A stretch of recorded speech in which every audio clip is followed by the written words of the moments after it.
the Day of Atonement. The Lord spoke to Moses after the death of Aaron's 2 sons, who died after they entered the Lord's presence and burned the wrong kind of fire before him. The Lord said to Moses, "Warn your brother, Aaron, not to enter the most holy place behind the inner curtain whenever he chooses. If he does, he will die. For the ark's cover, the place of atonement, is there, and I myself am present in the cloud above the atonement cover. When Aaron enters the sanctuary area, he must follow these instructions fully. He must bring a young bull for a sin offering and a ram for a burnt offering. He must put on his linen tunic and the linen undergarments worn next to his body. He must tie the linen sash around his waist and put the linen turban on his head. These are sacred garments, so he must bathe himself in water before he puts them on. Aaron must take from the community of Israel 2 male goats for a sin offering and a ram for a burnt offering. Aaron will present his own bull as a sin offering to purify himself and his family, making them right with the Lord. Then he must take the 2 male goats and present them to the Lord at the entrance of the tabernacle.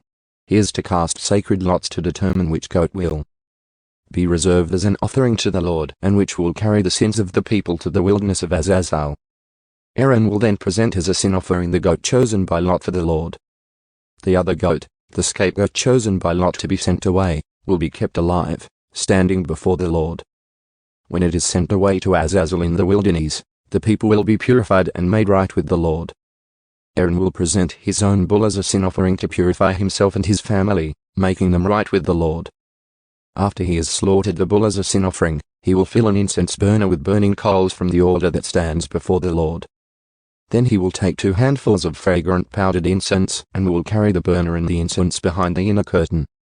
There in the Lord's presence he will put the incense on the burning coals so that a cloud of incense will rise over the ark's cover, the place of atonement, that rests on the Ark of the Covenant. If he follows these instructions, he will not die. Then he must take some of the blood of the bull, dip his finger in it, and sprinkle it on the east side of the atonement cover. He must sprinkle blood 7 times with his finger in front of the atonement cover. Then Aaron must slaughter the first goat as a sin offering for the people and carry its blood behind the inner curtain. There he will sprinkle the goat's blood over the atonement cover and in front of it, just as he did with the bull's blood. Through this process, he will purify the most holy place, and he will do the same for the entire tabernacle, because of the defiling sin and rebellion of the Israelites. No one else is allowed inside the tabernacle when Aaron enters it for the purification ceremony in the most holy place. No one may enter until he comes out again after purifying himself, his family, and all the congregation of Israel, making them right with the Lord. Then Aaron will come out to purify the altar that stands before the Lord. He will do this by taking some of the blood from the bull and the goat and putting it on each of the horns of the altar. Then he must sprinkle the blood with his finger 7 times over the altar. In this way, he will cleanse it from Israel's defilement and make it holy. When Aaron has finished purifying the most holy place and the tabernacle and the altar, he must present the live goat. He will lay both of his hands on the goat's head and confess over it all the wickedness, rebellion, and sins of the people of Israel. In this way, he will transfer the people's sins to the head of the goat. Then a man specially chosen for the tasks will drive the goat into the wilderness. As the goat goes into the wilderness, it will carry all the people's sins upon itself into a desolate land. When Aaron goes back into the tabernacle, he must take off the linen garments he was wearing when he entered the most holy place, and he must leave the garments there. Then he must bathe himself with water in a sacred place, put on his regular garments, and go out to sacrifice a burnt offering for himself and a burnt offering for the people. Through this process, he will purify himself and the people, making them right with the Lord. He must then burn all the fat of the sin offering on the altar. The man chosen to drive the scapegoat into the wilderness of Azazel must wash his clothes and bathe himself in water. Then he may return to the camp.